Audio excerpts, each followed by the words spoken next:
Hello guys, glad to have you on board again today. We're Friday, so I just thought about making something unusual. This week hasn't been going along the usual schedule, so instead of doing the experimented level podcast, I decided to somehow do like a melting pot for everyone. Like the beginners didn't got theirs on Tuesdays.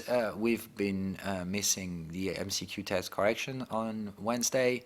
Yesterday was somehow a catching up on those few days, and today, therefore, I'm going to try like spitting out some tips and tricks for everyone. So let's call that a every level podcast some way, so everyone can watch out for this. I'm gonna try giving you tips for everyone. So as usual, stand for what is listen to and use whatever is meant to be used by your difficulty level. If you ever try to go anywhere higher difficulty, then it simply means if you want to go down this road, you know what you need to do. Make the tiniest possible position sizing if you just want to feel emotions of how it looks like or how it could feel like to be a more experienced trader, but simply be aware that you simply are not yet experienced enough. So you can put heavier weights on your shoulder and just make sure you're not going to break them. All right. So today I'm going to go down volatility trade as well. Not because there's nothing changing. It's just I need to talk to you about at least something that I deal with right now. And let's be honest, I haven't been trading a lot over the course of those few days. Simple reason, when I'm sick, I just don't trade that much. I'm tired and I'm less focused, whatever. So I know I'm less efficient, though being less efficient means I'm still trading, but I'm trading very, very high rewarding trades. Very low risky trades, high rewarding potentials and stuff like that. So what I've been going over for the latest few days have been volatility trades only, simply because to me, the current context is we've got a market that is under volatility lockdown, but a very dense context surrounding it. So a lot of things happens. Maybe we have a deal, no deal. Maybe we should have a Brexit deal right now, but maybe not. So it's just, oh my God, everything is complicated. We see those hesitations and volatility onto most asset classes, but still not the most important one, the fucking stock market. So at least I will say until then, I see absolutely no other way to deal with those markets rather than using pure volatility. So remember, the difference is that in here, all we've got in Wall Street is all the shorter time frames just fucking up your brain because we're into ranges. So you're gonna say, all right, this might look like a trend. No, it was a bearish range. We know about it, all right? But the thing is that this was a bearish range, and now we go bullish range, and after bearish range, so it's just ranges inside ranges into so many time frames that it's so hard for you to figure it out. It's really tricky to navigate through those messes because normally the market is trending into intermediate time frames, but now we have none of that.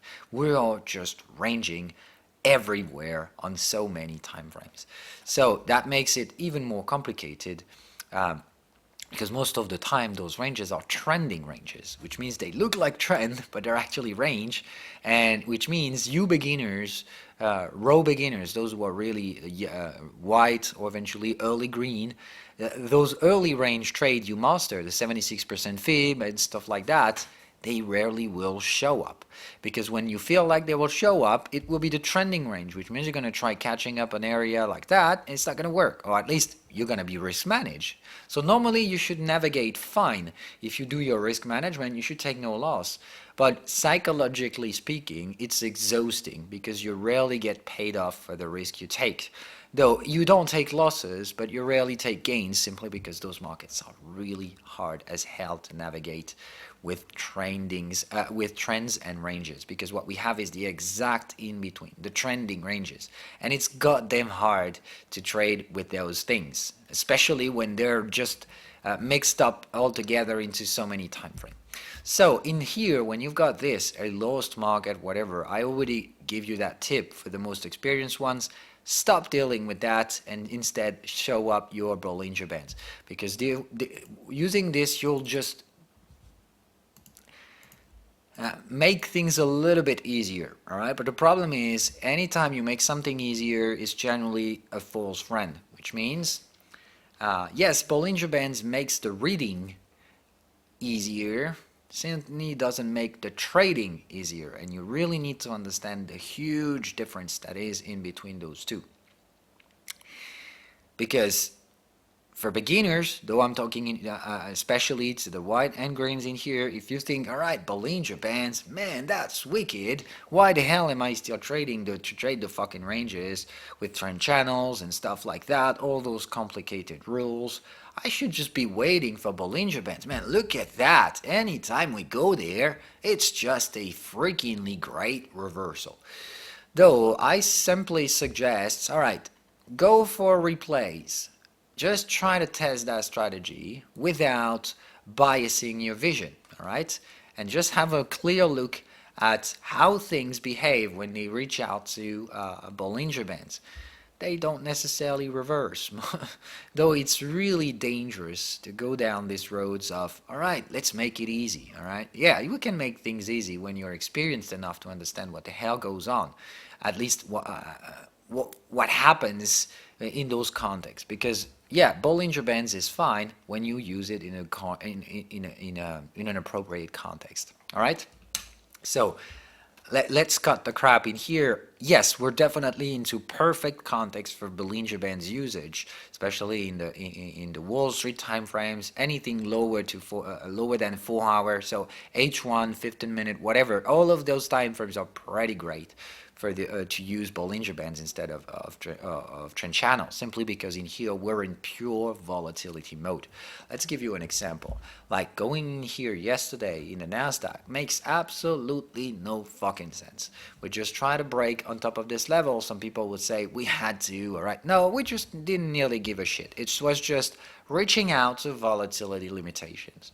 It's just, all right, we try to go as high as we can until we can't, and then we're going to do the exact opposite, trying to search for Bollinger Bands to the opposite direction and stuff like that. So that's the world we live in right now, a dumb volatility world, because we don't know where to go. We just need to spend time in here. So how do we spend time when we're surrounded by a lot of information that we're supposed to price in? Then we don't nearly give a shit about pricing them in. We just move away from average prices and try to go as far as we can. That simply means going out of averages to go as far as you can. Just try to translate that into technical words. Simply means we're trying to go for standard deviations. Though this is exactly the kind of context in which Bollinger Band can be really efficient. All right. Though that doesn't mean you need to go stupidly trading just Bollinger Bands. Just make sure you understand which context can be favorable. For beginners, that might sound really blurry, and that's normal. Don't underestimate your capacities, but certainly don't overestimate them as well. So the thing is that in here, I just tell you, we are in a perfect context for volatility exploits. All right, there will be a limited amount of time. So if you think, all right, that's easy, I'm just fucking up the trend channels and I'm going to use Bollinger Bands forever. Yeah, that might be better right now, but it's going to be worse in a couple weeks or in a couple. We don't know. All right, but those things will change. Things are always evolving with the market. There is no easy solution. So right now, Bollinger Bands might be more efficient. Maybe in a couple weeks it won't. So trend channels are anyhow and anyway the most efficient through time. But in some specific cases, Bollinger Band might be more efficient. That's the course we've made earlier. I hope you listened to me back in those days. All right? Nothing is better. It's just, it can be better if it's more reliable and contextualized to be more efficient into some specific context. That's exactly what we're reading. So anyway, let's get to actual trades. So yesterday, I've been taking a trade on the Nasdaq. Taking a trade on the German index as well, and earlier today I just took a trade on the BTCUSD, and I'm gonna go down this one. These are all the same trades, all right, and you'll see that this is probably this is more complicated than what you think. So let me just show you what that is. It's a pattern that I'm going to code in the indicators sooner or later.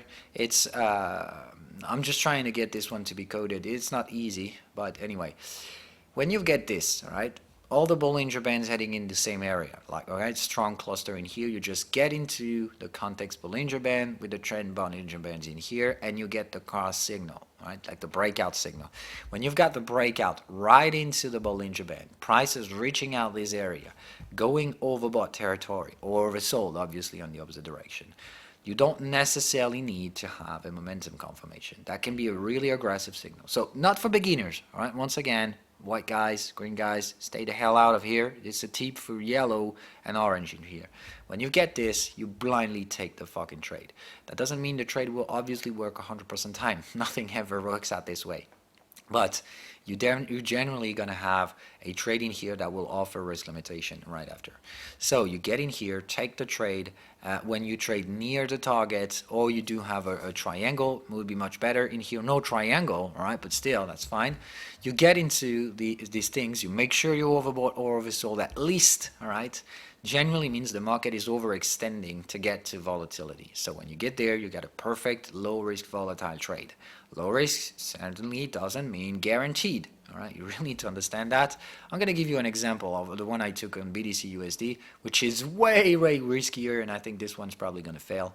The reason why I'm going to explain why the money management is far different. So in here, in that kind of trade, to me, the money management is pretty tight. Like I'm putting my stop loss in here or something like that. If we ever go there, right, like a 1-to-1 ratio, I think anyway, I have a tight stop loss. When I say tight, it's still a normal stop loss, all right? But as we get to risk limitation, I'll pay for this stop loss at the market top and of the story, all right? Knowing that I sold almost at the market top.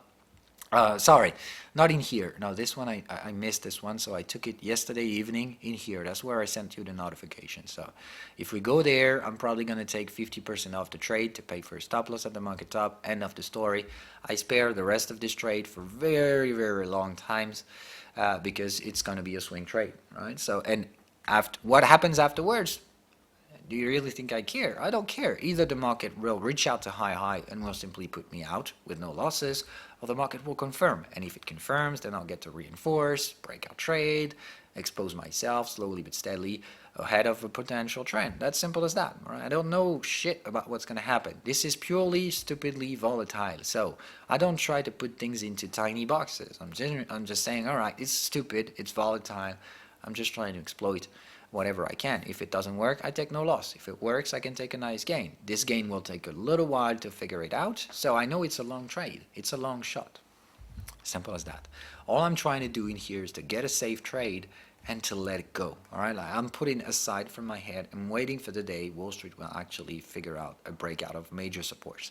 And even if it never happens, I mean, what do I risk? I risk nothing for a potential gain. That's what I like. That's simple as that. Anyway, you've got the same example, and this one I've been catching it up right at the market top. So there is a little bug because I might have tweaked a little bit of. Remember that what you're seeing in here is a beta version. It's something I'm working on, and I think yesterday evening I've been changing an algorithm, and I might have fucked up part of the breakout algorithm because in here there was a clear breakout.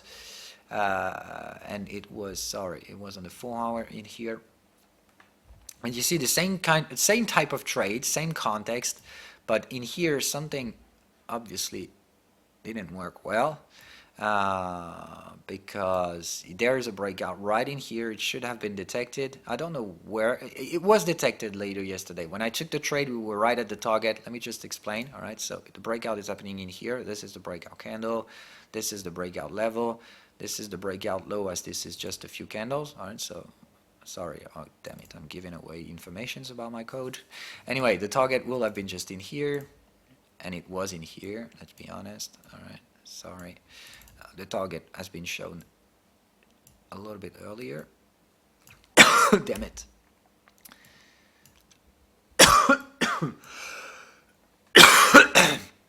Come here, you asshole. All right.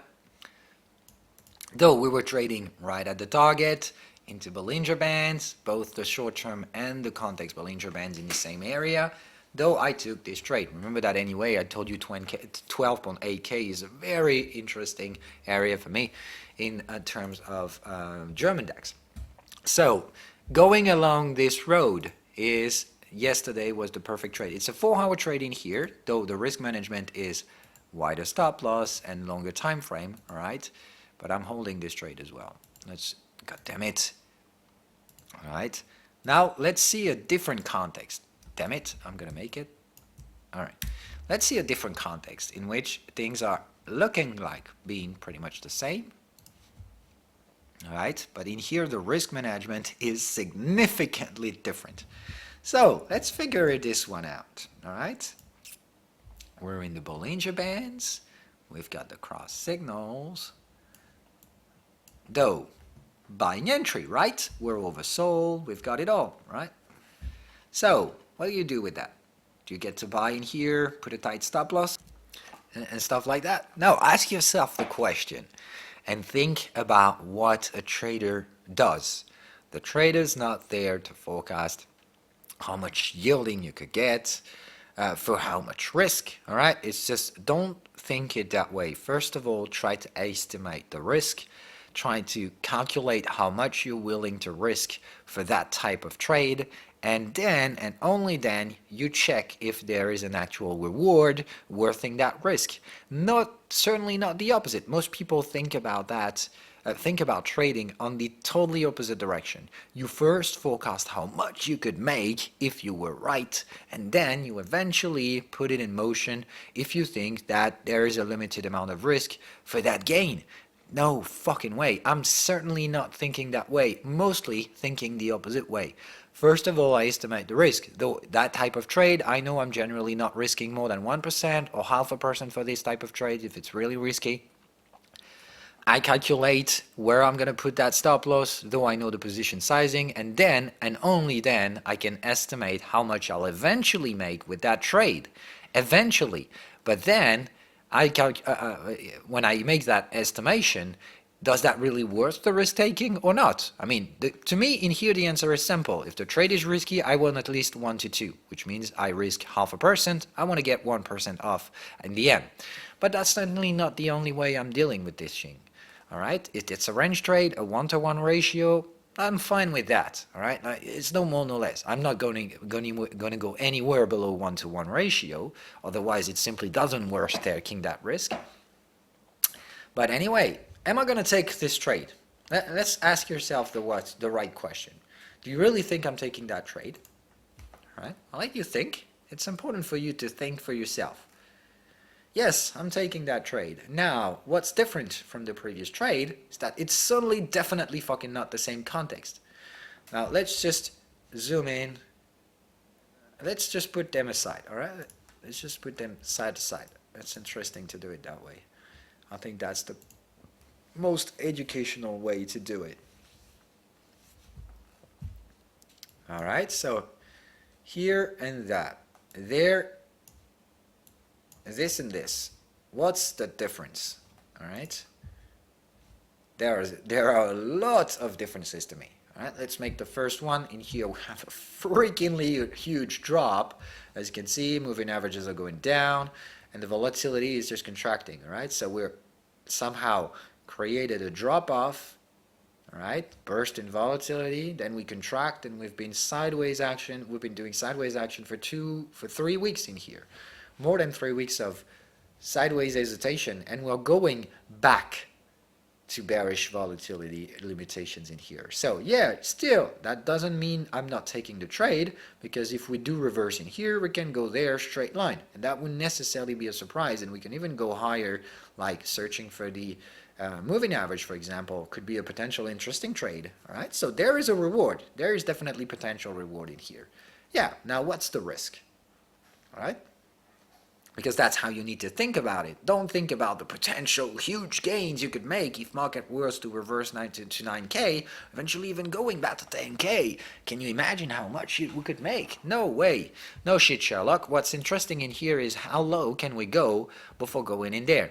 And there, the answer is pretty different, because in here, as you can see, Bollinger Bands, the moving averages are already in, the long-term moving averages are already inside the Bollinger Bands and stuff like that. In here, they're outside. They're signaling the market is trending. At least there are risks of trending. So what could that be? That could just be a pullback going for end of trend, all right? Like the going for final excess. And if we go this, then we're probably going to break those lows. So what if we break those lows? Yeah, if we do, then you're fucked. Or at least, if we do get there, you need to take that into your risk management. Alright, so if you get in here, would it be smart to put a stop loss in here at 7.7? No, that would be dumb as hell. That would be the dumbest move to make out here. Though, either you put the tiniest stop loss, like you put a stop loss at 7.8, which is freakingly stupid, you're dealing with Bitcoin, so why the hell would you put $100 stop loss? It's just, it's nearly 99% chances you're gonna take that, you're gonna be taken down. So, if you want to give some free money to the market, I mean, just burn your bills. That's the most easiest way to do it.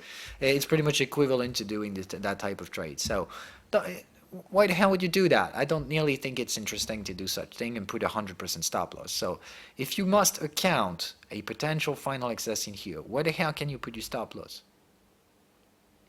Personally, my stop loss or my invalidation is in here, which means I'm risking 6.7k. Alright, so I allow the market to go all the way down these prices, though, yeah, you would say, what the hell? What's the point, Phil? I mean, you might have such a tiny position sizing that it's nearly worthless. No, it's not worthless. It's just, yes, I'm going to take this trade. I'm going to hold it to 10K, though I'm willing to take that risk. And that's not nearly stupid.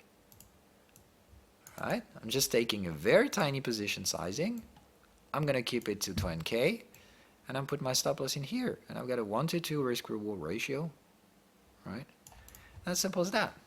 I don't see things any more complicated. I've got a 1 to 2 risk reward ratio. Yes, it's a tiny position sizing. I'm not going to be billionaire because of this trade, but I've got my pattern. I'm trading it, and I'm willing to take all of whatever that could happen in here as a risk management. And if it ever go down in here and takes down my maximum stop loss, I'm going to lose half, or probably I'm going to risk 1% in here, no more, no less. So 1%, you really think I'm going to end up broken with that? No, it's a speculative trade. It's just that I think we're less likely going there than going there.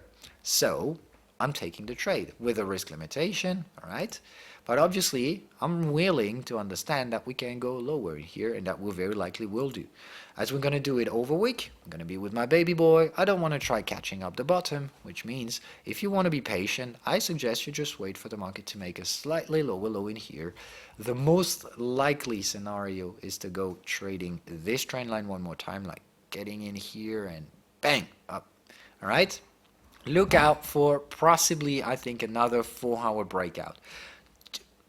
Just to be honest, I think the 4-hour context is probably going to trigger the same type of pattern, all right? Like getting in here, all right? Bam, touching the volatility boundary, which gives us 7.4K, all right? Like I think in here, if you have a target, that will be the most interesting thing to do, all right? From what I can see in here, we might have a breakout in here probably tomorrow. So wait for the target. Trade that target, and I think 4 hours is definitely the kind of context you want to favor. All right, so in here, as you can see, you've got the 1-hour context, but it's not the same as those ones. In here, we're probably dealing with the late pullback, ready to accelerate to the downside and stuff like that. Do I still take the trade? Yes, because I do have the signal. I know the context is just riskier, though I'm taking less risk on this trade. I have multiple options. Either I take a very tiny stop loss, like 7.8K stop loss, but I do take like 0.1% risk on this trade, like a very tiny position sizing, aggressive stop loss, but tiny position sizing, or tiny position sizing as well, right, but a very large stop loss. It's somehow the same. It's just this is how you risk limits. Right? You know this trade is way riskier than those ones, though the risk management simply can't be the same. All right? So anyway, as you can see in here, multiple information suggesting, all right, you got the bearish range. So I suggest in here we might have a little rebound, so something like that. But we're very likely going to have to go lower in there. All right? So if you ever take this trade, which I did, I'm gonna simply risk limit this trade very rapidly. Like if we can get a rebound, I'm probably gonna pay for my stop loss in here. Like if I can get a 200% rebounds, $200 rebounds, I'm probably gonna take 20% off the table, pay for a stop loss out of this low, and if we ever go lower, I'm out with no loss. All right, so I'm gonna risk limit this trade rapidly, and if we fuck up this target, that would simply trigger the trend in here for lower lows. All right, so both of those contexts seems viable to me. Anyway, I've got the cluster in here, though I'm trading in, but let's be honest, might just be a pullback, a mature pullback heading toward making new lows. All right, so I hope you've been learning something interesting today. Remember that everything that sounds easy is generally the worst case scenario coming down the corner, which means underestimated risks or whatever shit that is, but something close to this. So always think smart, always forget about easy solutions, definitely not working. All right. For the white and green guys, please don't take that trade. All right, it requires risk management, and you certainly don't know enough about that. So don't go down this road for white and greens. Eventually, yellow guys and orange guys can try to take this trade just to see, because I definitely think this one is not gonna work as the others. All right, but it will be interesting if you can catch it, risk manage it, and see how it doesn't work out, all right? Because I definitely think that this one is not going to work out. It might just rebound, give you a little trade, give you a little bit of money, but I hardly think this one is going to go lower, right? Like it's going to go higher than that. I think we're less likely reversing in here, but still could happen. Remember, that's my plan, all right? If we can hold on to this thing. So what would be the best case scenario? All right, let's focus on what could be great for this trade. The reason why I'm taking it, because I suddenly don't know what the hell's going to happen. Though, bad option, all right, we somehow fuck up in here. We get to make a lower shadow candle over weekend. In here, getting to search this area, V-sharp reversal would be great, all right? Like, I take that in my risk management, all right? Like, we don't go anywhere below 6.7. We just go in here, make a dip, and rebound. That's fine, all right? Worst case scenario, we go there, we hold the candle close, and we keep on pushing by next week and stuff like that. All right. Best case scenario for me, we hold on to this price. The market buys in here, is buying last week open. We get to make this tomorrow and this on one Sunday, and we get to close at 9K, closing on top of the previous week's high. That would be great. All right. So don't misunderstand, all right? That doesn't mean we're nearly bullish in here. All I'm saying is that if we can manage, all right, to retrace in here and close there for the week, that will be a wicked sign that the market simply doesn't want to make new lows, and will simply build a dip, reactivate in here straight to 10K, all right? So there is still a tiny chance this could happen. I don't nearly think that's the most favorable scenario, but you must account for this one as well. Right? So to me, I still tend to believe the 4-hour context is the one that's going to work. So either you don't take the trade and you wait for the 4-hour, either you take this one with a really tiny position sizing, and either you spare a little bit of money for the 4-hour, all right? Like you take a very tiny risk, like 0.1% risk, you put a stop loss below 7.7, and if you get stopped out, you're going to look out over the weekend for possibly this trade around 7.4, all right? Option number 3, like I said, you take none of those trades. It's simple as that, all right? That's also an option. You can simply just avoid trading fucking reversals. That's the obvious choice for white and greens, right? You please don't take those trades. These are reversals, so what the fuck are you doing here? You got to, all right? You can take those trades. These ones are inside range context. Do you really think this is ranging context? No, we're in a trending context, so what you're dealing with in here is reversals, though forbidden. You don't get your hands on the dirt in here. If you dare go in there, you risk 0.1% capital, nothing more than that, all right? Whoever's breaking those rules, don't come cry to me. I know some of you guys will break those rules. Then I'll be straightforward in here. fuck you if you want to send me a message afterwards to say, oh, Phil, you're stupid, I just followed your trade and took a loss. All right, yeah, if you take a 0.1% loss, I think at least you'll learn something in the process. But if you get to lose anything more than that, I mean, really, don't even dare come and cry to me, all right?